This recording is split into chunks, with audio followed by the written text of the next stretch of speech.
please. So we have the female side of the stage and the male side of the stage. It's not balanced, though. Well, I guess it is. It is.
Good afternoon, everybody. Welcome to the Arkansas Ballot Measure Town Hall at First United Methodist Church in downtown Little Rock. Before we start, I definitely want to give gratitude and thanks to Reverend Haley Jones Wells, Reverend David Freeman, and Alex Moyer for allowing us to be in their sanctuary this evening to share some very informative, I guess, I don't want to be repetitive, but great information about our ballot measures. We want this to be an interactive discussion. We have great panelists, but we also know we have people in attendance who may have questions. And so tonight there will be opportunity to hear from all of our panelists, but we will make time and space for people in our audience to ask questions if we don't touch on those before the end of the night. Also, this is streaming live on social media. If you got the capability and you want to share it, I believe it's streaming on Citizens First Congress. Oh, I'm sorry, okay, the Arkansas Public Policy Panel's Facebook page. Please feel free to share it right now, or if you can't do it right now, share it later, because this is something that everybody in Arkansas needs to know about. We're going to be discussing the 4AR Kids Ballot Measure and the Protect AR Rights Measure. I'm going to introduce our panelists, and we'll get started. So to my near right, we got Bill Kopsky, from the Executive Director of the Arkansas Public Policy Panel. Next to him, you have Sam Watson, who's the Content Director for 4AR People. On the other side of the stage, we have Rebecca Zimmermann, Community Engagement Director for Arkansas Advocates for Children and Families. And last, we have Marie Hollowell, who is the President of the Little Rock branch of NAACP chapter. Please feel free to go ahead and give them a hand clap right now, if you don't mind.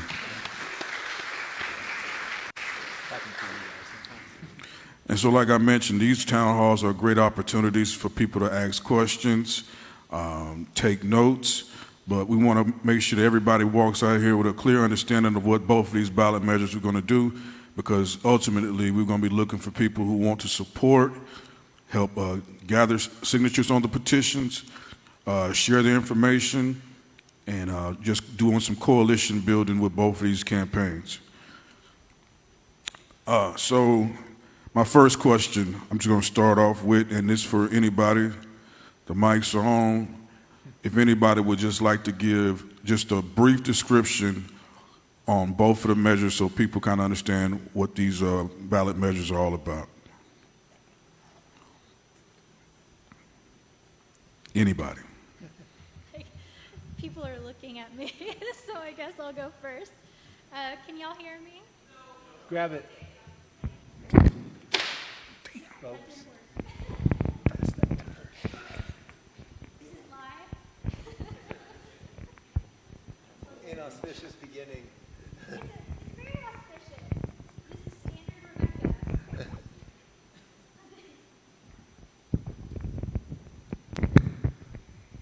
Auspicious. Thank you. So I'm with Arkansas Advocates for Children and Families, as Osyrus mentioned, and we're part of the Protect Our Rights ballot measure campaign, and that ballot measure is meant to strengthen the rights of Arkansas voters when it comes to ballot measures. And it does that in 3 fundamental ways, and fundamental is a word you'll probably hear a lot this evening because it's a very important word. But our ballot measure seeks to protect the rights of people to propose measures, the rights of people to sign petitions and circulate petitions, and the right of people to sign. And so, in a nutshell, those are the big 3 things that we're doing to really create a fundamental, and now I'm using that word again, a fundamental right in the Arkansas Constitution for these 3 things. Because right now there's not a fundamental right, and a fundamental right would create a higher threshold to protect these critical rights that already exist. And that's what we hope to accomplish with our measure. And we can talk more about that in a second. I'm not part of the For Our Kids campaign, so I'll send that to someone else. Thanks, Rebecca. Whoa, hello. So there's 2 campaigns we're going to be talking about, 2 different ballot measures tonight. One is the Arkansas Ballot Measure Rights Amendment that Rebecca just described. The other is the Arkansas Education Rights Amendment, which is identical to the one that we tried last ballot measure season, last election season as well. So that the Education Rights Amendment has 3 fundamental parts to it.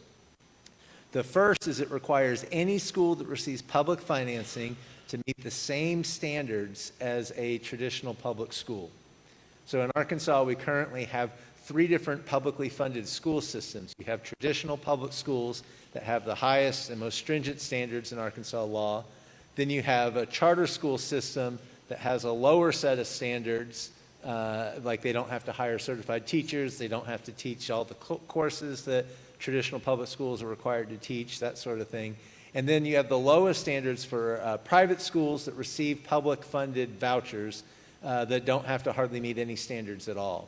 And so our measure corrects that by leveling the playing field and requiring any school that receives public financing to meet the same standards as a public school. If you don't take public funding, if you're a private school or a homeschooler that doesn't take public funding, no problem, you can keep doing what you're already doing. But if you take public money, it brings with it public accountability and public transparency. So that's the first part of the Education Rights Amendment. The second part is it establishes minimum quality standards in the Constitution. One of the things about the Arkansas education law is that our minimum education standards actually came out of a Supreme Court ruling in 2002, I think, was the Lakeview court ruling. And so there, the Arkansas Supreme Court defined 7 things, they're called the Rose Principles, that are what schools are required to meet in terms of minimum quality standards. And they're not rocket science. Kids should be able to read, they should be able to do math, they should understand history and art. But those Rose Principles are in a Supreme Court ruling, they are not in the Constitution. And one concern that a lot of education folks have is that if that Lakeview decision were ever challenged to the Arkansas Supreme Court again, the Supreme Court of 2025 looks very different than the Supreme Court of 2002. So we're taking that minimum definition of education quality from the Lakeview ruling, word for word, exactly as the court found it, and sticking it in the Constitution so that future lawmakers and courts will be bound by that minimum definition. Hopefully we can strengthen that definition over some time too, but right now we're just simply protecting what's there. So that's the second part of the amendment. So first part is equal standards, the second part is minimum standards, and then the third part of the amendment is it guarantees access to 4 of the most proven education interventions that we know of. And those 4 things are universal access for pre-K for 3 and 4-year-olds, universal access to after-school and summer programs, universal access to wraparound services for children in poverty, and then a constitutional guarantee of quality special education. So that's the Education Rights Amendment. It's 3 things. It is equal standards, guaranteed minimum standards, and then access to 4 of the most powerful education tools that we know of. All right, thank you. And so some of these first initial questions, it's going to be a free-for-all, so just grab the mic if you feel like you got a good answer for it, and I'll get a little bit more specific a little bit later. But both of the measures talk about giving power back to the people. And whether we're talking about voters or students, how are we working together collectively with both of these measures to strengthen democratic participation in Arkansas?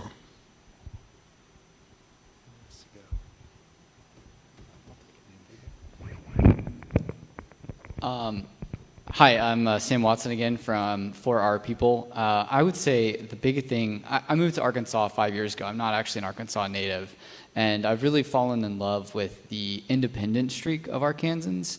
And so I think both of these measures really do encourage Arkansans to kind of take power back into their own hands. And so it's been such a pleasure joining these coalitions. And I think it represents kind of the best of Arkansas to see all of these various groups, these diverse groups, working together to protect that fundamental right to education, the fundamental right to have a say in our own laws, right? That's what the petition process is designed to protect.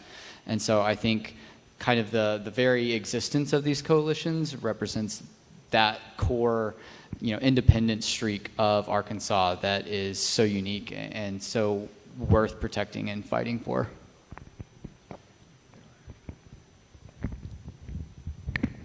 Now everybody's looking at me, but I'm Marie Hollowell with the Little Rock NAACP, and the best way for me to just say is that our community, or the community that we support, is the most underserved and marginalized community.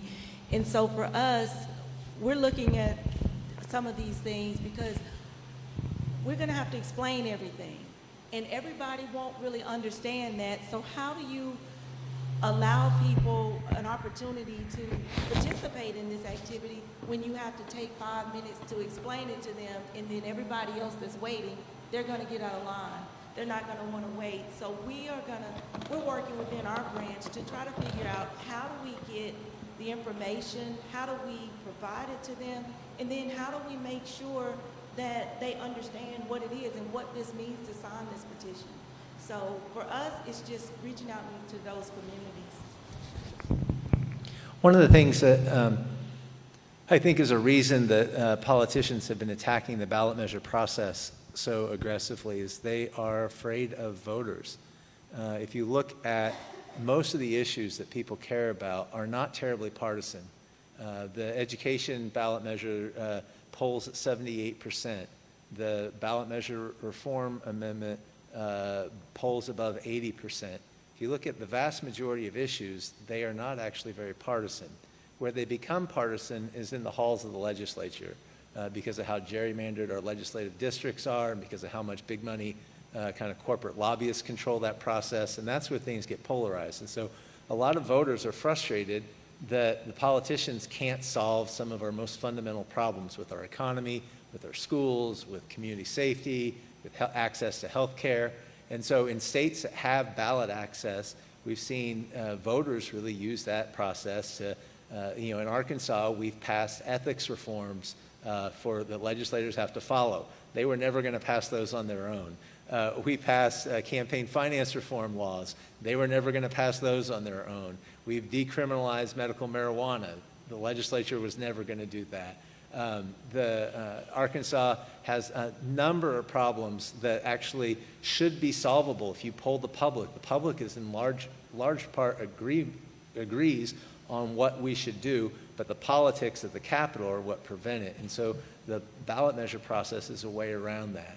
And so what's happened is the legislators have realized that that they're out of sync with Arkansas voters, so they've started passing laws to make it harder for them to participate in the ballot measure process. This last legislative session, they filed 20 bills to make the ballot measure process almost impossible to use. And so we and some other groups have filed litigation to challenge some of those laws as unconstitutional, and that's where the whole ballot measure rights amendment comes from, is protecting that fundamental right for we the people to have a say on the issues that matter the most to us. And the side benefit of ballot measures, in addition to making progress on those issues, is people who sign a ballot measure are 7 times more likely to show up and vote on election day. Did you all know that? 7 times more likely to vote. And Arkansas is the lowest voter participation in the country, the lowest voter registration in the country. So ballot measures in Arkansas offer a double benefit. We can make progress on issues where the public largely agrees. We need to do something for our community, but we can also give voters who otherwise have lost hope in the system a reason to participate and a reason to come out and vote. And so that's how it kind of ties into the whole civic engagement aspect. All right, thank you. Today is September the 16th, National Voter Registration Day, if you didn't know. So this is a really relevant conversation today. And so this is like another question I have for all of you on stage. We know Protect AR Rights is about removing barriers to direct democracy or petitions. For AR kids, that ballot measure is talking about removing barriers to education. And so I want y'all to just speak on what lessons you're learning from both of these campaigns about how you can build broad public support for both of these initiatives.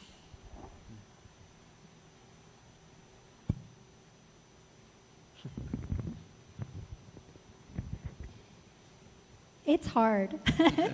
I think it's really, when it comes down to ballot measure campaigns, it's just really difficult to reach everyone in the state, which is, of course, our goal. But because of the new laws that have passed, it takes a ton of money to do that and overcome the barriers that they've put in place that are overcomable. Not all of them really are.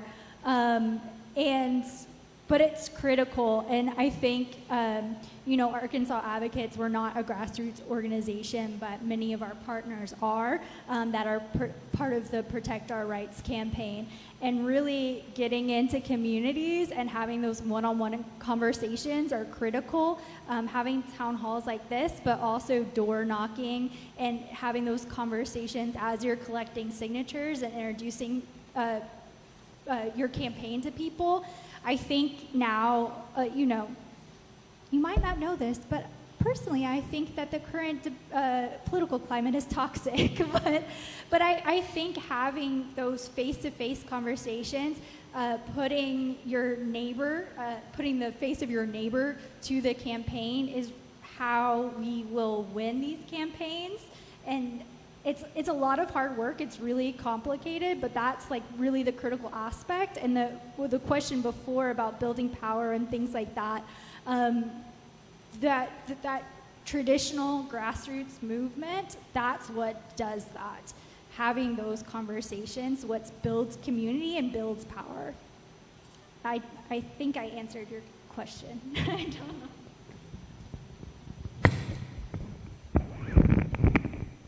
One thing we learned, if you didn't know, 4R People sponsored the Reproductive Rights Amendment last year, and we got very, very close.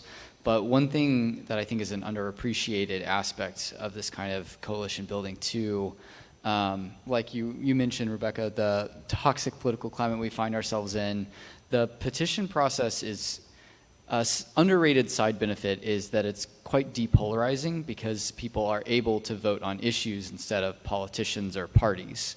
And so that's why we managed to pass all of the policies that Bill mentioned earlier. Minimum wage is another one, right? And most of the legislators are very against raising the minimum wage, but Arkansans wanted to do it anyway. And so giving them policies to vote for and listening, that's, again, to what you were saying, going out and having those conversations, listening to what Arkansans want and what the legislators aren't giving them is a very depolarizing experience. Reproductive rights is a very tense topic a lot of times, especially here in Deep Red, Arkansas. But we were very surprised and gratified to see how far we could get if we just listened to specific concerns people had about the policy. Can we answer those concerns? And just having those conversations with them can go a long way into lowering the political temperature a little bit. All right. And so now I have some specific questions about each ballot measure that I want to ask, starting with the Protect AR Rights ballot measure. How does Protect AR Rights safeguard the people's ability to directly shape laws? Why is this especially important in Arkansas's current political climate?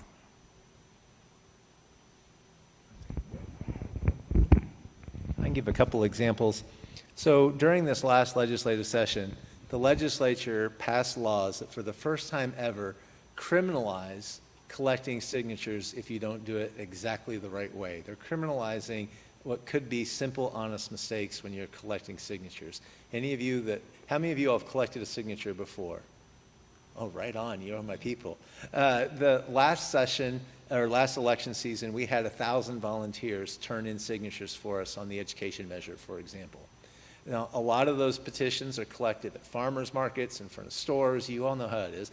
And sometimes you're moving fast and you don't quite do everything exactly right. You're not trying to do anything wrong, but you just make a mistake because it's 105 degrees and you're collected, 300 signatures that day in your 5-hour shift. And maybe one or two of them are wrong. This legislative session, they criminalized that, which is crazy. They're not required to show that you meant to do something wrong, just you making an honest mistake. They also made it so that you have to tell people who are signing the petition that it is signature fraud and that's a crime if they don't sign it just right. In case you weren't sure that fraud was a crime already, we're now required to remind every single person that, to try to chill the environment for them to think, oh gosh, I might get in trouble if I don't do this just right, right? They're also going to require us to read the ballot title in its entirety to every single person, even if they tell us they understand the measure, they read it at home, they heard the TV ad about it or the radio ad about it, they don't have any questions, they just want to sign on their way to work out or whatever. We have to read it to them. And so what that means is all those laws they pass take what should be about a 2 to 3 minute interaction at the farmer's market and makes it a 15-minute interaction, which really slows it down.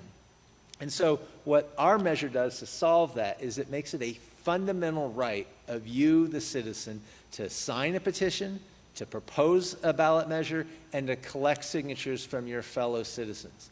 What that fundamental right means is it will require the state to have the burden of proof on them when they propose new legislation that that law isn't interfering with you, the citizen's right to go sign a petition, collect signatures, or propose a ballot measure.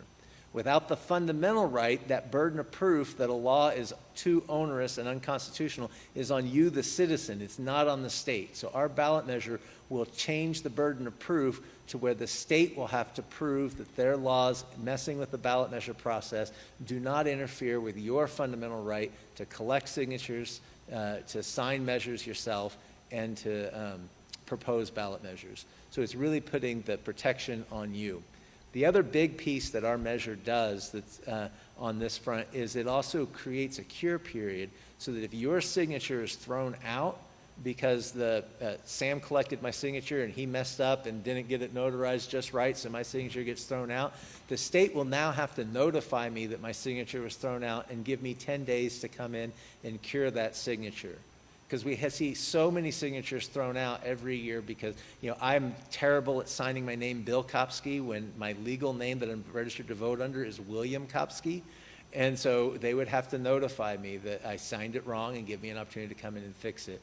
So again, it's a really important aspect because it's such an important part of our democracy. It's in our Constitution for a long time. We've had the ballot measure process in Arkansas for over 100 years. We, the citizens, deserve to be protected in that process.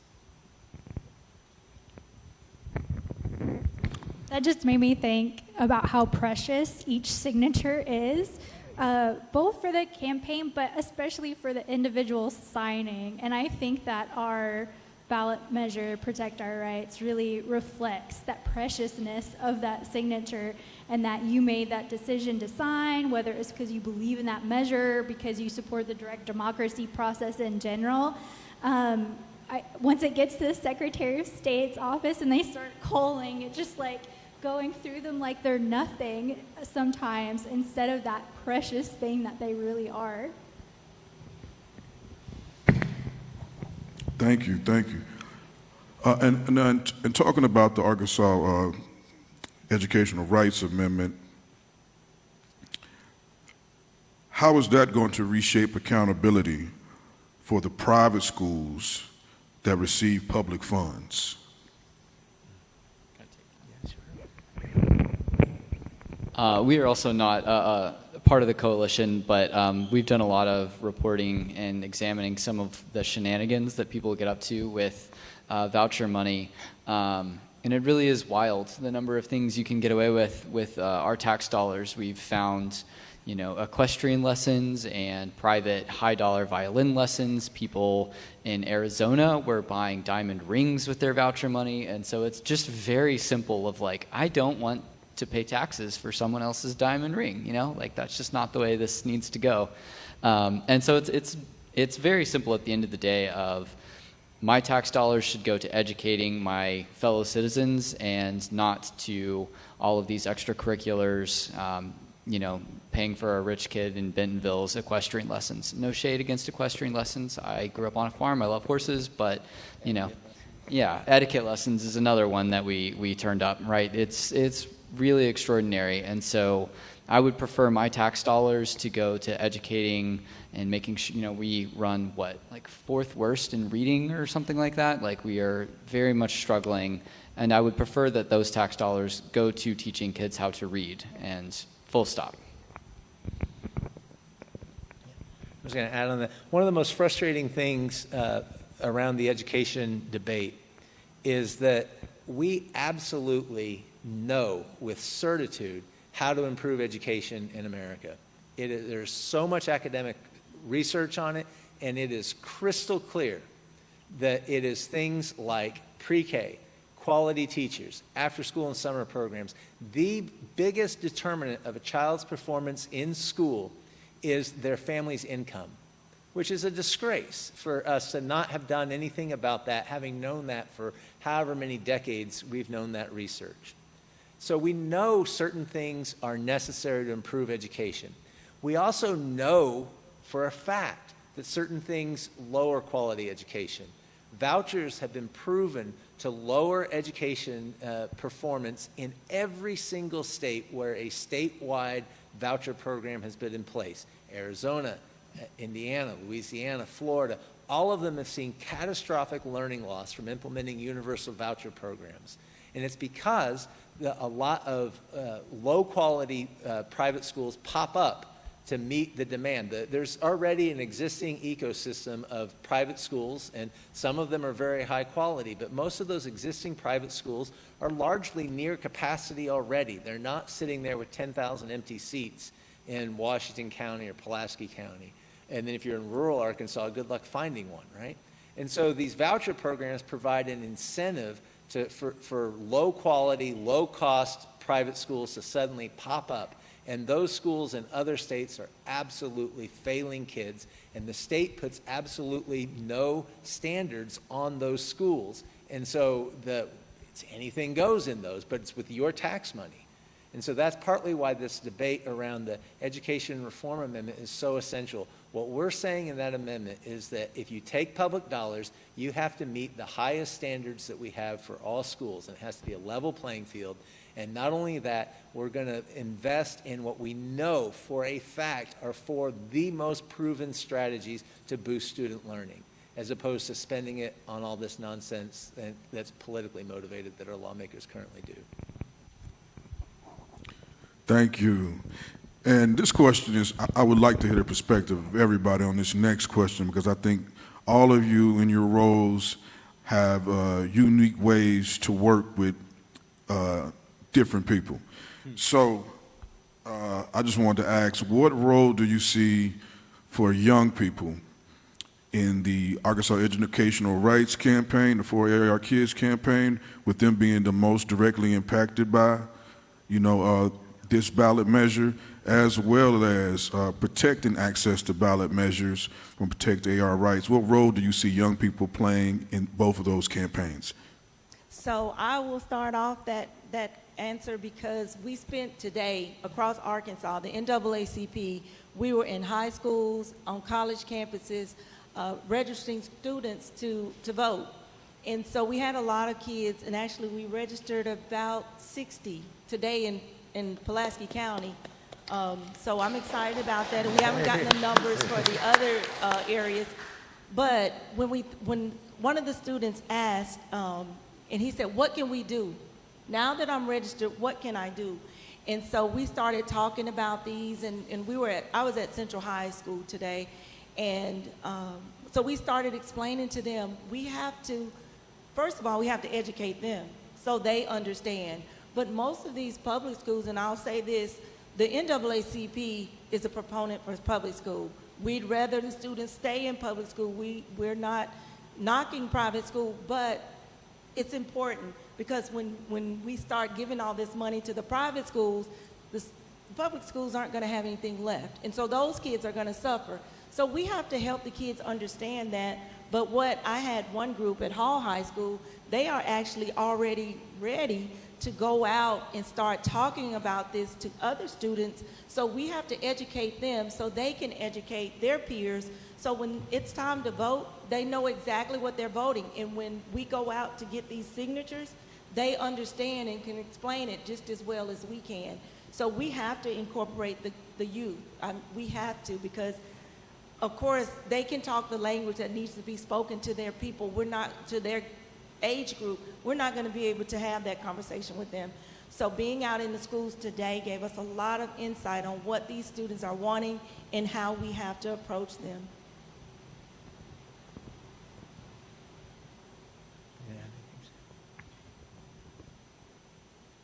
I was hoping everybody could answer that question, because I know you all have, like I said, different roles in the campaign. So, thinking about youth in the ballot measure campaign space, I'm really disappointed, as I'm sure a lot of people are here, about the quality and lack of civic education in our state. And I think having children participate however they can is really important, obviously, to fully participate in a ballot measure campaign. You have to be 18, I believe, and have you have to register to vote and to sign and things like that. But I don't know. I mentioned in one of our Protect Our Rights meetings that I wanted to bring back that feeling of having the fake elections at the schools when you're a little kid and it's election day and you go into the little box and you mark on the paper ballot like what your favorite type of spaghetti is and things like that.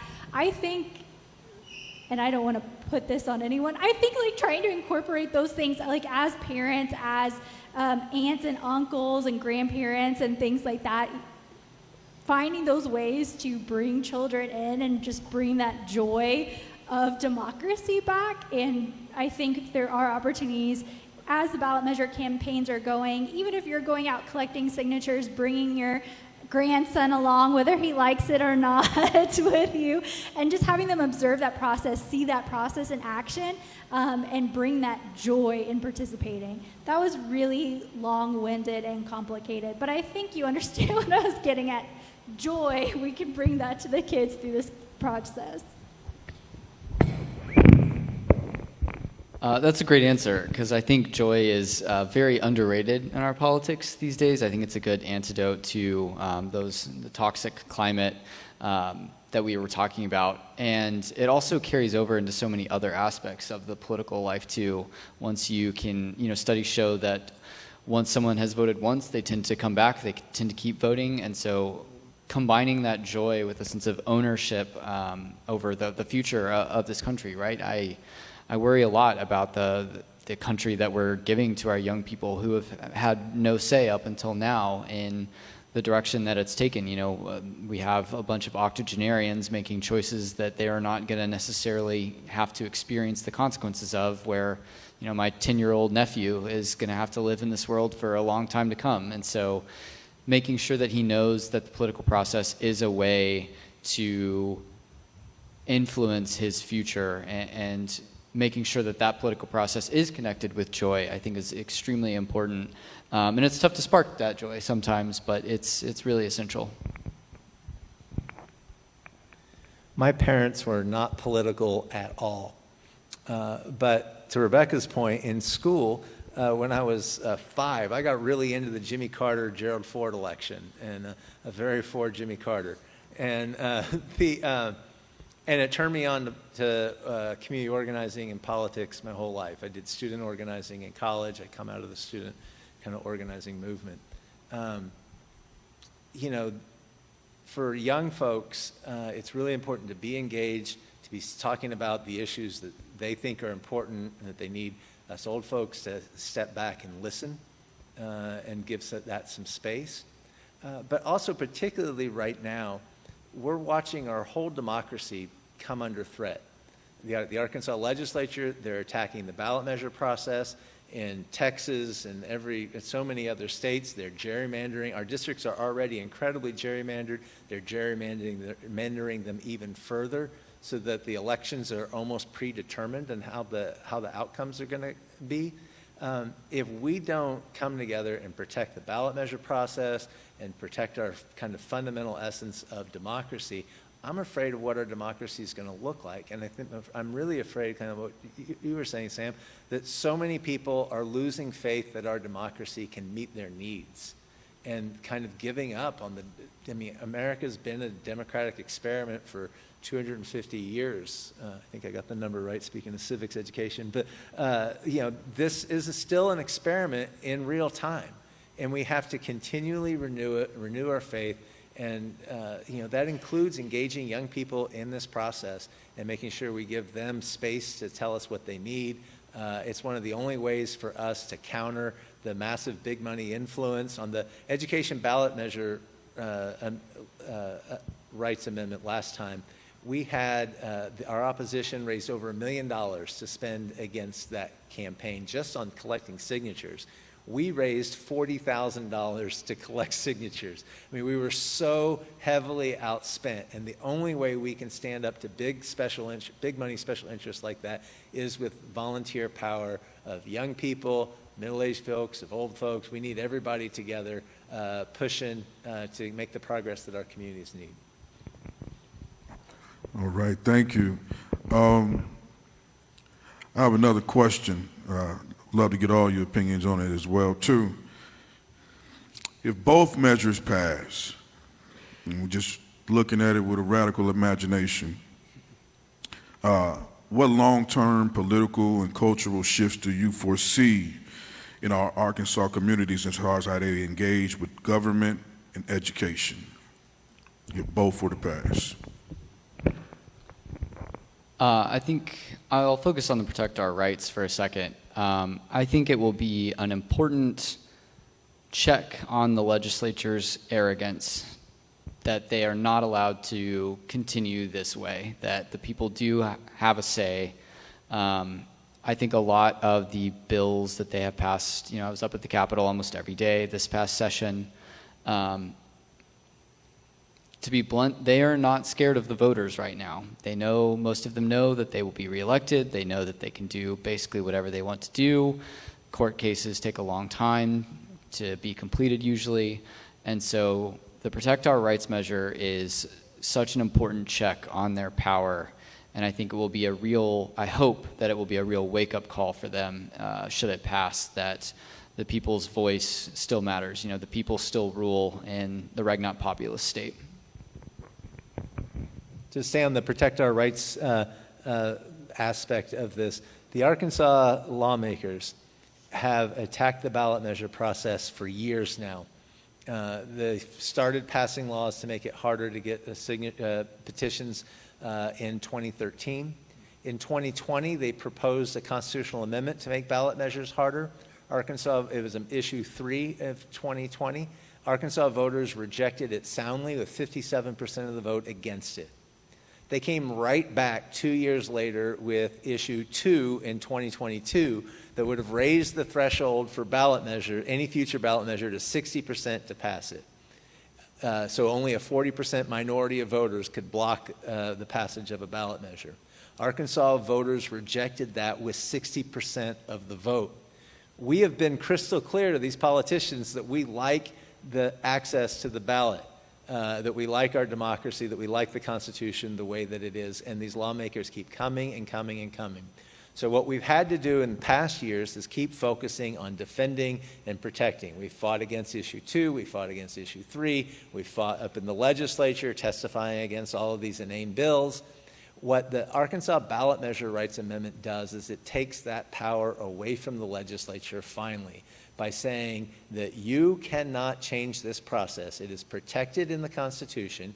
If the legislature wants to change that process in the future, they can only do it by proposing a ballot measure to the people, and the people have the final say in how that process is changed. It's a really important part of, just the politicians have shown us over and over again that they don't trust voters, and they're going to keep attacking voters.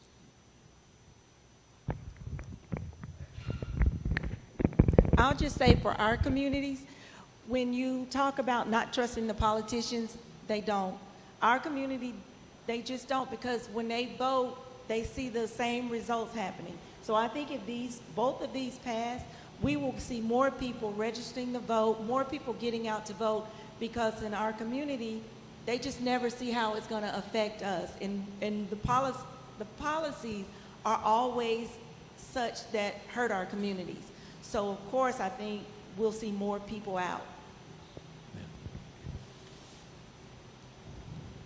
And again, for the Protect Our Rights campaign, I just think, what does the future look like? I think it's like back to the future. This has been our right for over 100 years. This isn't new. What's new are all these rounds of restrictions that the legislature has passed, trying to usurp our right that we've had for over 100 years as Arkansans. I wrote a blog that came out today on voter registration and talked about good bureaucracy versus bad bureaucracy. And bureaucracy can be a tool used to oppress people, and it could also be a tool to strengthen voting rights.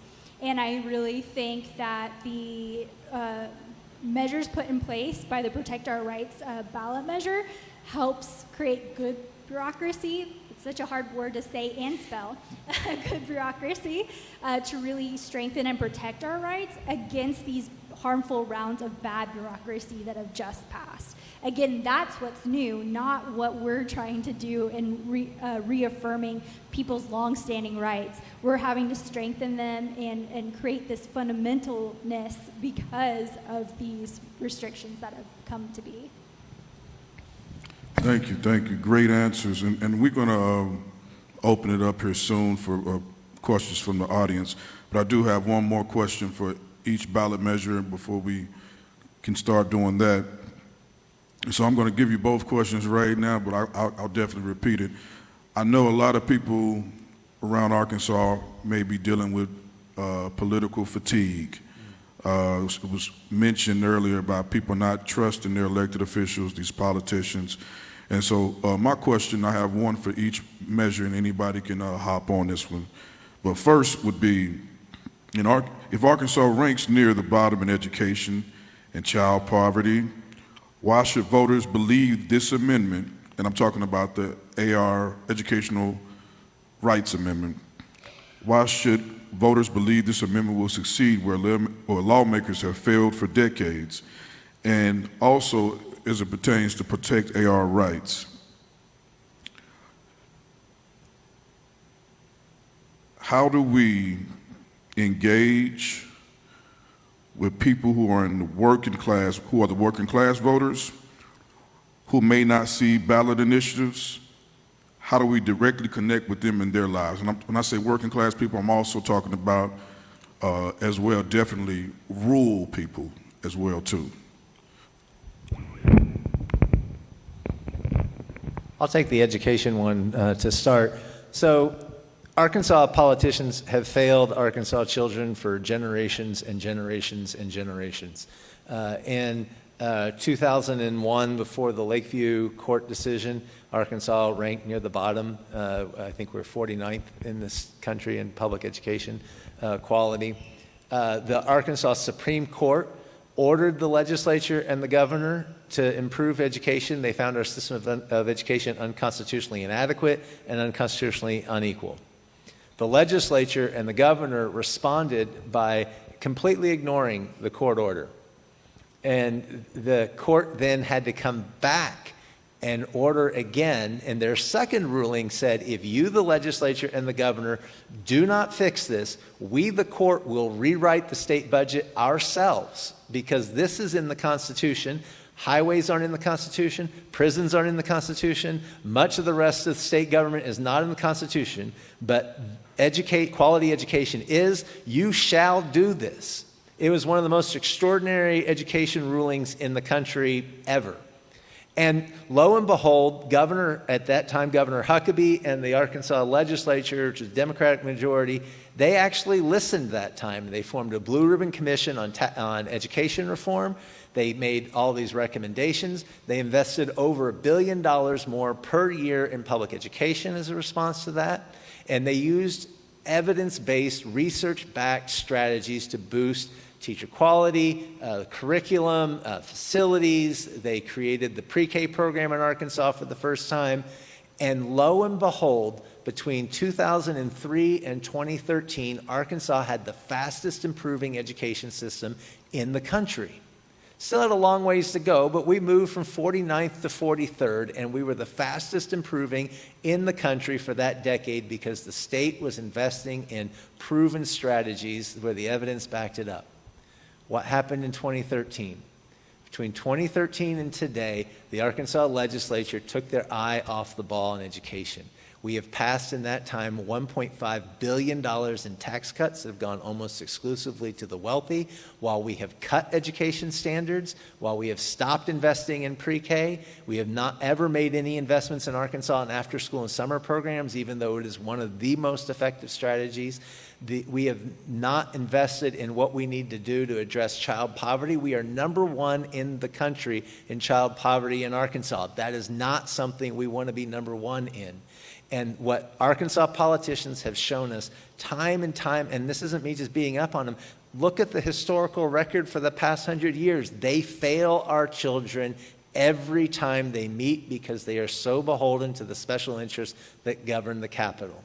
And so the only way, Osyrus, that we're going to make the progress is for we the people, for grassroots citizens to get together and tell the legislatures, this is what you're going to do, just like the Arkansas Supreme Court had to do on the Lakeview ruling. So it is truly our only path forward is for us to say, we believe in our children, we're going to invest in our children, and you politicians are going to figure it out and follow our lead. That was the education. Who wants to take on the Could you repeat that? I was just about to do it. All right. So how do you plan to reach rural and working class voters who may not see ballot initiatives as directly connected to their lives?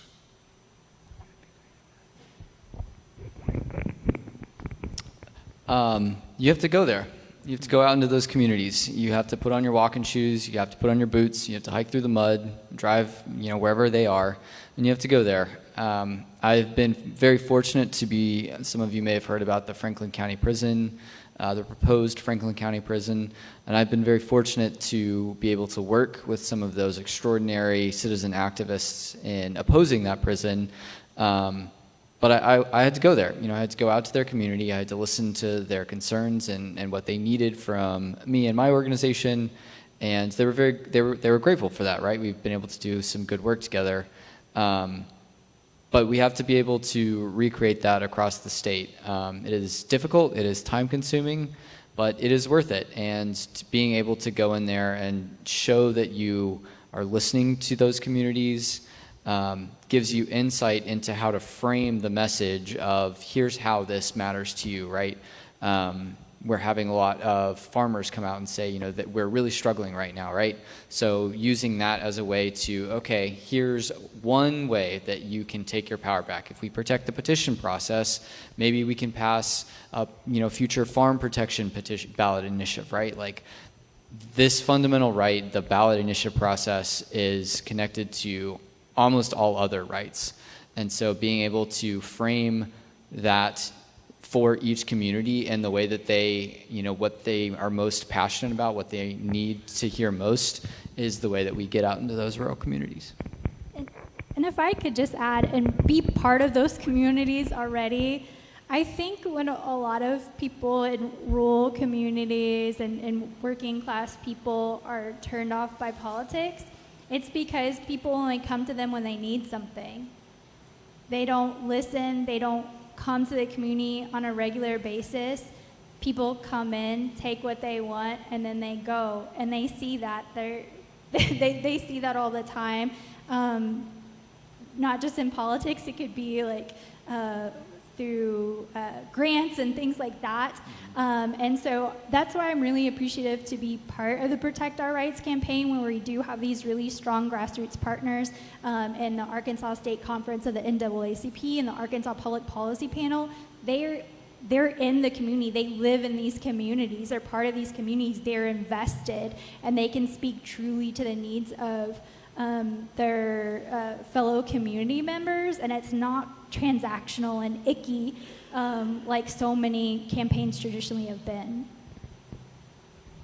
I will just add, I think it's going to be very difficult because in these rural communities, a lot of these schools, they're losing a lot of their schools. Some of their kids are having to be bused to other schools, and as long as we continue to send all of this money to the private schools, it's going to be very difficult to convince a parent that we're here and this ballot measure is going to help them because their community school is closed and now they're having to send their kids somewhere else. So I think it's going to take a lot of what you just mentioned to get out in those communities and talk to them and show them that we are concerned about their concerns, which are concerns about the schools in those communities. Rural folks have a very sensitive BS meter, and so going out into those communities, honesty is really key. Thank you. Ella Baker has a quote. She says, strong people don't need strong leaders, meaning that basically the leaders that you're looking for in your communities are already there. You don't have to bring in somebody from Little Rock to Southern Arkansas. You don't have to bring in somebody from Northeast Arkansas to Northwest Arkansas. The people that are most educated on the issues live in those communities, and they might not have a particular title or a what you would call a certain type of professionalism to them, but they know their communities, they know who's boots on the ground, so they know all the news. They just need the resources and sometimes the education in order to get the word out in the communities. I have more questions, but I feel like somebody in here may have some questions that they want to ask the panelists that I might not have touched on. And so at this point, if there are any audience members who have questions, all right. No, don't do that. And I'm going to say publicly, I think you look like Terry Tempest Williams, if no one's ever told you that. A famous author. Oh my gosh, Oh, okay. So I've met a lot of you, especially during the legislative session this last time, and I just have a technical question about the Protect Our Rights petition, because there are all the changes that they made this legislative session, the reading, the felony, all of those things, but there are all the things that they did before, having to get so many signatures in counties, in 50 counties, and the notarizing the petitions and all of that. I just wanted to ask, do we have legal assurance that if we were able to get this passed, and I know that is a huge if we were able to get it passed, would that get rid of all of those barriers that they've put up? Would we go back to pre-2013 days, or is it just going to address the things that they did this last year? We believe it would take care of the vast majority of them. So in our amendment, we actually address the 50 counties directly and say that when the Constitution said 15 counties, it really meant 15 counties. We also are challenged that in our federal lawsuit. But we believe the fundamental right aspect elevates the level of scrutiny that the courts would apply to the vast majority of the laws that they've passed. There is no rational basis for the vast majority of the laws that they've passed. And so most of those would be stricken. The 50 county thing we actually addressed directly, both in our lawsuit and in the language of the ballot measure itself. Another important aspect of the Protect Our Rights ballot measure rights amendment is that it also applies that fundamental right scrutiny to administrative acts of the executive branch, so the Secretary of State, the Attorney General, the Governor, as well as the legislative branch. And that's really important because you all may remember, like, for example, on the abortion rights amendment last time, it was the Secretary of State that started playing games with the rules after the signatures were turned in, right? And they accused them of paperwork violations. So first of all, our amendment will require the Secretary of State to notify a campaign that they made a paperwork violation or error and give them 10 days to fix it. So there's a cure period in there for that. But it also applies that higher level of scrutiny to executive actions as well. So the Secretary of State's office, if it violates the fundamental right to sign a petition, to collect signatures, or to propose a petition, it would be stricken by the courts. And our measure is explicit about that, and it provides the highest level of protection for grassroots citizens and campaigns.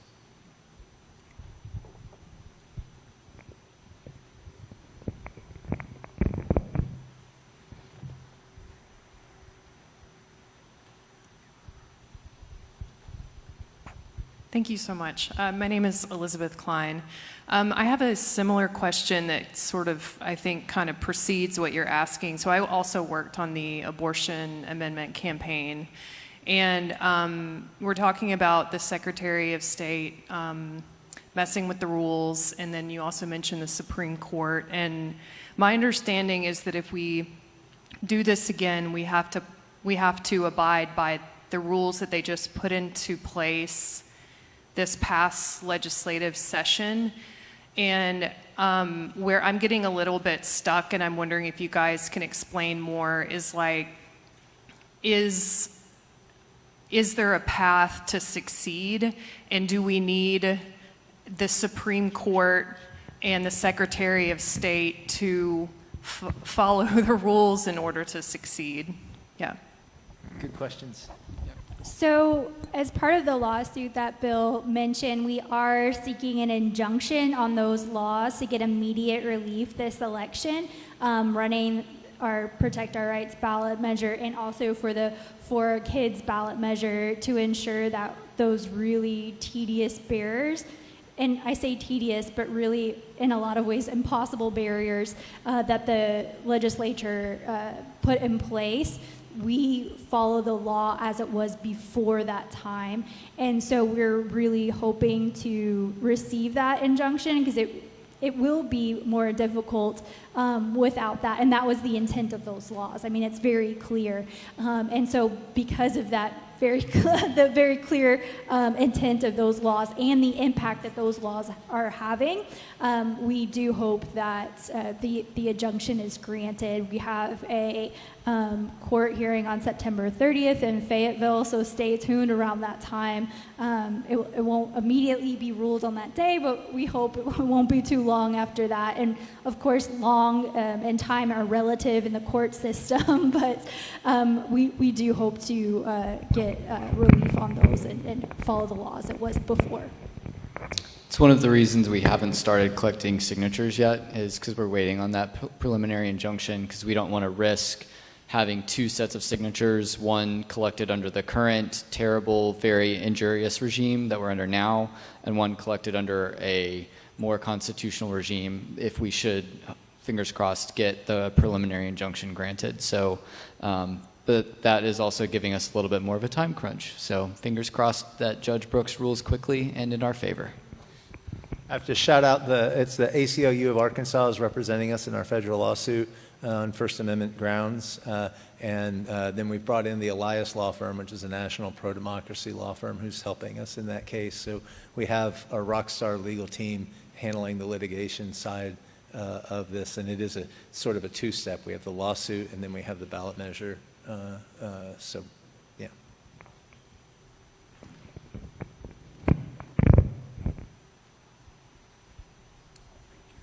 We love questions. Hey. Thank you all. My name is Paul Atkins, and I had a couple questions about the Educational Rights Amendment. One, what would the effect be on homeschooled kids if it passes? And two, what would these new things that are would be available? Is this free and voluntary access to these boosts to learning? Would those be required to be funded by the state? And is that, I mean, is that an issue or what? I don't know. Yeah.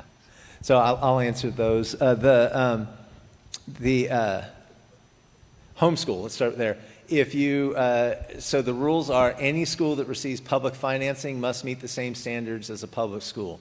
So if a homeschooler takes voucher money, then yes, they would have to meet the same academic standards that a public school meets, and same tests and all the sort of things.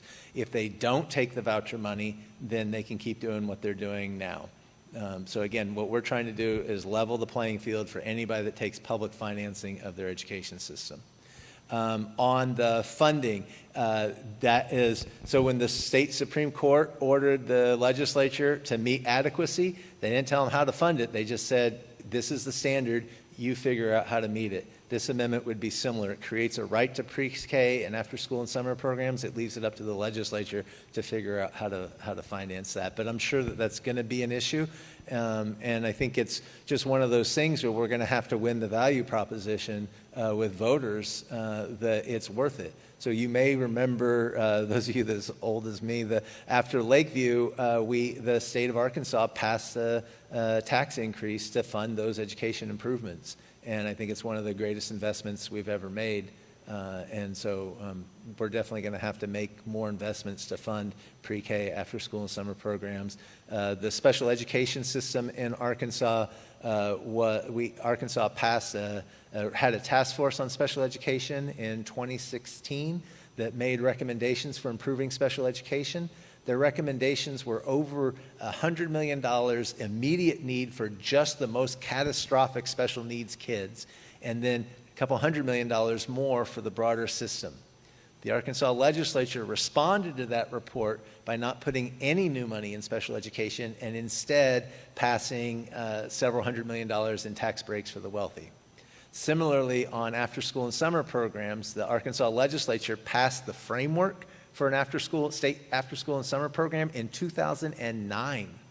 And to this day, they have never put one penny of tax revenue into that program, not one penny, even though it is one of the most effective ways that we know of to boost learning, particularly for low-income kids, but it actually boosts learning for everybody. So again, voters are going to have to tell our politicians, this is what we want you to do, and then they're going to have to go do their jobs and fund it. All right. I do have another question for you all. Oh, I'm sorry, I didn't see. If you don't mind, if you have a question, just come right on over here.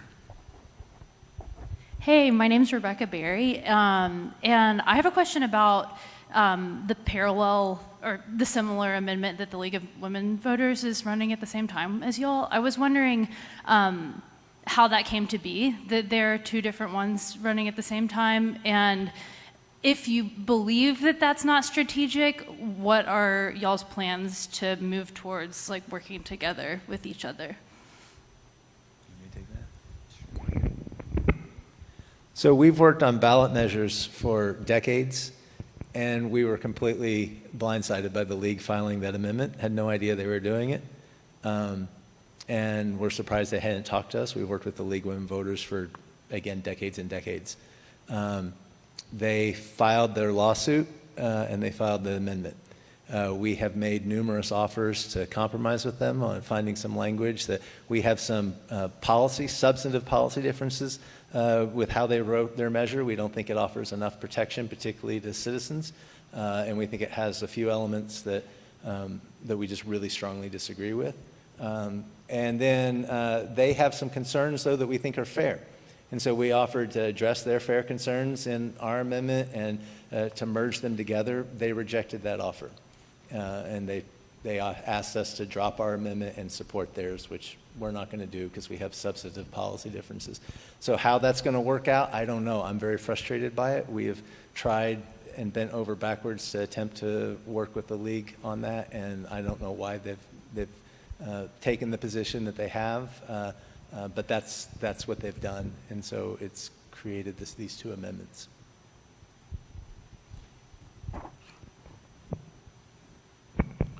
Okay, so I do have another question for all of you because I think, like I said, you all have unique perspectives. I'm working on both of these campaigns. What are we doing to build public trust with everyday voters on both of these campaigns? And I know this is one way right now where we're doing town hall discussions around Arkansas, but if we could just elaborate on what some of the other things, it might be social media, it might be workshops. Just give me some of the ways that you're working to build public trust with everyday voters on both of these campaigns, or the campaign that you're working on, I'm sorry. You mentioned social media, and that's a big part of what For Our People does. And so just meeting people where they're at, and we don't talk down to people. We don't get lost in the weeds, right? These are very complicated legal documents that lawyers have argued over for hours and hours and hours. But at the end of the day, we can explain it with, the legislature has taken away your right to direct democracy. And if you care about direct democracy, then sign this petition. And most people respond pretty well to that. And again, there's that famous independent Arkansas streak. They also tend to be very wary of the legislature taking away their rights. And so that is also, people have responded very strongly and very positively to that message framework.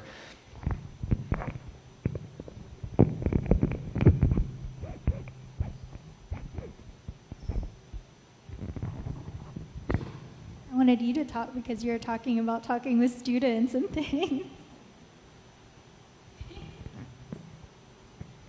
Okay, so there are a couple things that I wanted to say, but I won't say tonight. But yeah, I think social media, I think sometimes for some of the kids, we have to, like you said, meet them where they are. They need to understand what direct democracy means. They have to be able to, and even in our communities, some of the people that we serve, they may not understand. So when we're out communicating, we have to make sure that we're communicating where everyone can understand. And even when we're talking about these town halls, and when we want people to come out, we have to not make it so high level sometimes. Sometimes high level will scare people off. So I think, but then even with students, of course, if you say certain words to them, they're not going to understand. And I'm not going to say all of them, but some of them won't. I talk a lot about a lot of things that happen. my grandsons bring home a lot of stuff that they're teaching in school and some of the comments they're making. So sometimes I have to explain to them on a different level, or sometimes I have to take it higher because I need them to go back and tell their teachers that here's what my grandma said and that's not what you said. So sometimes we just have to have that conversation with them, and it's not always about who's saying it. Sometimes we have to have more people in the room that look like them in order to get them to understand what you're saying. So for me, that's going to be my perspective. Thank you. I know I passed it off, but that was really insightful. I think for Arkansas advocates, our specialty is really policy analysis. We are soon to celebrate our 50th birthday, and we've been around a long time building trust with the public and becoming trusted messengers for issues impacting kids and families. Looking at policies specifically, I mean, we have advocated on ballot measures for decades, but actually advocating on the process, advocating on voting rights, that's something fairly new, but we have been doing it for 5 years now, and we've been putting out research and analysis and things like that really look at the impact of the laws that have been passing and why it's really important to make a change and to reassert these rights and create the fundamental rights. And so that's kind of the niche we fill. It's one of the more boring of niches to fill, but it's an important one as part of this process. One of the keys to the way that this election cycle is going to happen for us is, one, we have a really powerful coalition on the Protect Our Rights is made up of the Arkansas Public Policy Panel, Citizens First Congress, For Our People, the Arkansas Advocates for Children and Families, Arkansas NAACP, the Arkansas Education Association, and Arkansas Appleseed. And then we're adding more coalition partners as we go. Our collective capacity is really strong.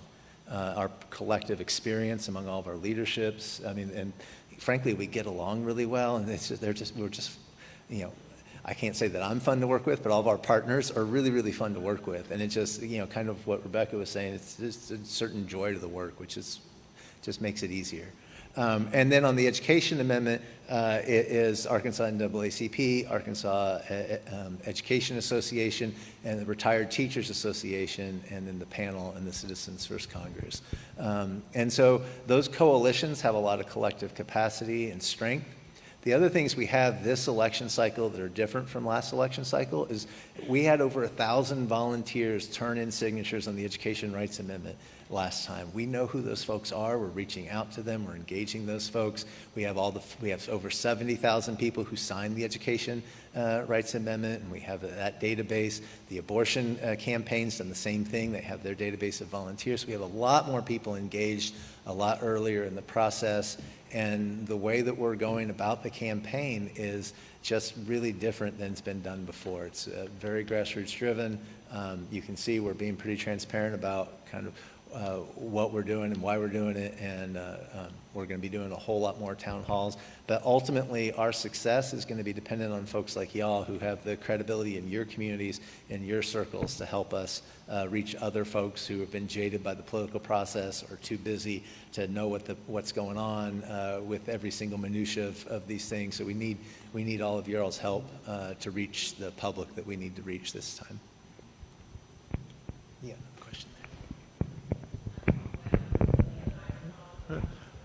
We're streaming online, and no one online will hear you unless you use the mic. Well, I call myself a grassroots advocate. My name is Colette. I'm from Pine Bluff, from voting rights to everything. But you hit on the word that every time I go to one of these things, coalition. But where is the list published? If I know she's NAACP, I know she's Arkansas Advocates. You mentioned some others. Where can I find this list? I might be a member of one of those. And I say, oh, well, let me call so-and-so. We need to have that where they can cohesively come together. I'm so glad you gave me an opportunity to plug our websites.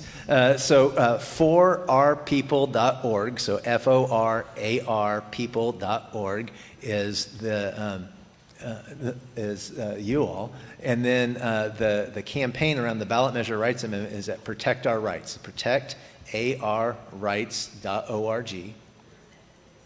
The list is on that website. And then for the education campaign, and Kamira has some of them back there, so you can find her. And then for the education amendment, it is For Our Kids, FORAR kids.org is the website for that campaign. So again, I'm going to give you those two websites one more time. For the education amendment, it is For Our Kids, FORAR kids.org. And then for the ballot measure rights amendment, it is protectarrights.org, which is protectarrights.org. And that's the list of current organizations. We want to grow our coalition with members from all around the state. There's a man sitting in the back in a red shirt. His name's Kwame Abdul-Bey. He's the campaign coordinator for these. And if you know of any organizations that are interested in joining our work, please reach out to him. We've talked continuously about the importance of grassroots advocacy and meeting people physically where they are and talking about the issues that they care about. And so we want to make sure that we have a really broad coalition that really reflects our state. And so please reach out to Kwame if you're interested in joining, people online and in the room.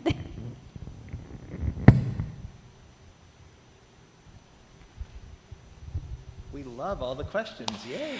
You mentioned the 1,000 volunteers and the 70,000 signers last time. Are you reaching out to them via text or to come? I mean, I've already been, for example, volunteer, I've already been contacted to, come back and get more signatures. But what about those 70,000? We have a similar database to the public policy panel.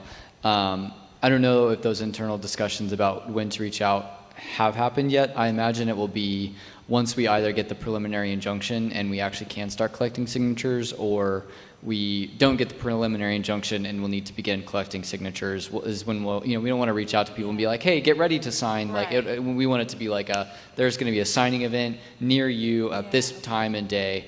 But we want to make sure we have all that infrastructure in place when we're ready to go. And door knocking campaigns will get started then too, because again, we have everyone that signed the abortion petition, we have their address, and that means we can contact them much easier. And so, we hope that will be very, very helpful once we actually start collecting signatures. We've been in hurry up and wait for the lawsuit to get the injunction in place, but we have a very active field campaign committee who's building that field operation right now. And if any of you all would like to be a part of that, we're still taking in volunteers to help that. Kwame can connect you. Kwame's smiling because we've been building the field campaign hard, because that's going to be, the biggest aspect on whether we're going to be successful or not is having a really strong field operation. Last election cycle was the first time we have tried to do a ballot measure where we were driving the signature process ourselves, and I can tell you it was like learning from a fire hose. And so we learned so much about what to do, but also more importantly what not to do in the last election cycle. So we're really adapting the strategy for this session to build on the strengths and learnings from the last election.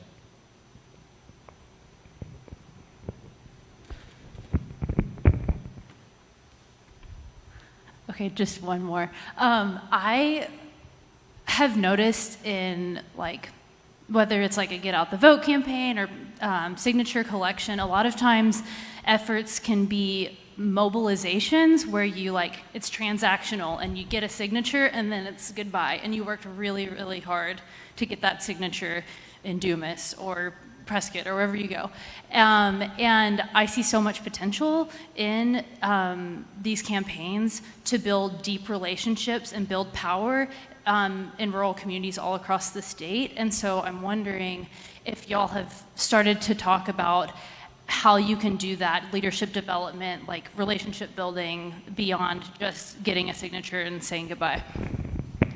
You're like an advertisement. That's actually our whole strategy. We call it our triple bottom line of ballot measures. So ballot measures are an opportunity not only to pass a really important reform, but it's also an opportunity to engage voters in a deeper way, in a meaningful way that's not just transactional. And then it's also, the third part of our triple bottom line is, again, 7 times more likely to vote if you sign a ballot measure.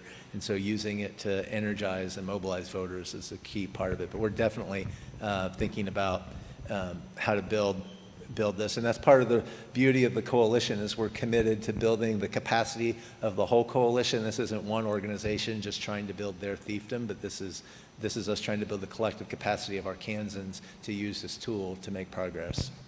And you kind of hinted at it, but I think historically ballot measure campaigns and really any type of campaign has been very transactional. And it's harder not to be, but it's very much worth not to be, to have a direct democracy system where we all fully participate and we all feel that our voice matters and we see the importance of this process. So it's definitely harder work, but it's critical work, and all the time that volunteers and others spend on this, it's definitely worth that long-term goal of building power in our communities. Did we do it? All right. Well, I guess we can just end it like this.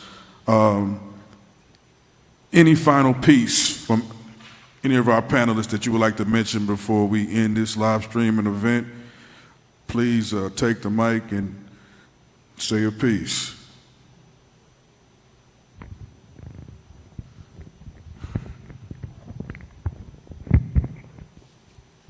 So I always mention membership.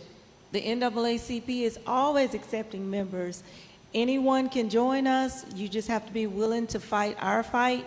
So if you're interested in joining the NAACP, we have branches throughout the state of Arkansas, and we would love to have you working with us. We also participate with Kwame and his coalition and Bill and all of them, and so it's good. And you were mentioning building those relationships, and that's what we're trying to do, is build relationships so that we are able to partner with people with like minds to help us do the things that we need to do in our communities, as well as helping Arkansas as a whole.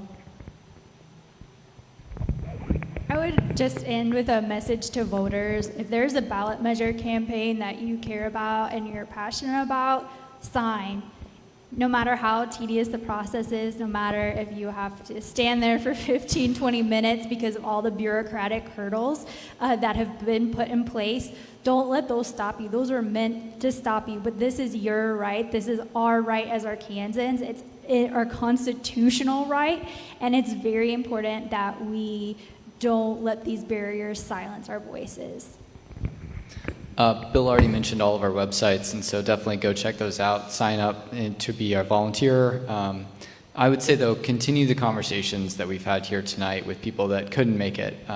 Make sure that they know that this, education and communication is difficult in a highly rural state, right? And so spread the word that these issues are facing Arkansans, and take this conversation that we've had out of these 4 walls and spread the word so that we can continue the work, that we can continue to build the coalition.